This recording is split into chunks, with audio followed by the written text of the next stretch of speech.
ধন্যবাদ মাননীয় প্রধানমন্ত্রী। যারা মাসুম মুস্তফা নেত্রকোনা 5 একটি প্রশ্ন করতে পারেন এবং ফ্যামিলি কার্ডের উপরে প্রশ্ন করবেন।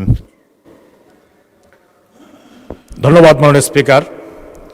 আমি আপনার মাধ্যমে মাননীয় প্রধানমন্ত্রীকে অভিনন্দন জানাই যে উনি ফ্যামিলি কার্ড চালু করেছেন এবং কৃষক কার্ড চালু করবেন। আমার প্রশ্ন হচ্ছে, শ্রমিক সমাজের জন্য শ্রমিক কার্ড চালু করার কোনো পরিকল্পনা সরকারের আছে কিনা? ধন্যবাদ আপনাকে মাননীয় স্পিকার। মাননীয় প্রধানমন্ত্রী।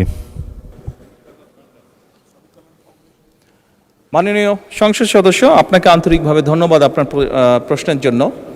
এই মুহূর্তে আমাদের এইরকম কোনো শ্রমিকদের জন্য কার্ড দেবার পরিকল্পনা নেই, তবে শ্রমিক কল্যাণ ফেডারেশনের যে সকল অর্থ আছে শ্রমিকদের জন্য, শ্রমিকদের কল্যাণের জন্য, অবশ্যই সেই অর্থগুলি সত্যিকারভাবে শ্রমিকদের জন্য ব্যয় করা হচ্ছে কিনা আমরা সেটিকে অবশ্যই খোঁজ খবর করব এবং আমরা নিশ্চিত করার চেষ্টা করব যে সত্যিকারভাবে অন্য কোনো কিছুর পিছনে যাতে সেই অর্থ ব্যয় না হয়, বরং সেই অর্থ যাতে সঠিকভাবে সত্যিকারভাবে শ্রমিকদের কল্যাণের জন্যই ব্যয় করা হয়।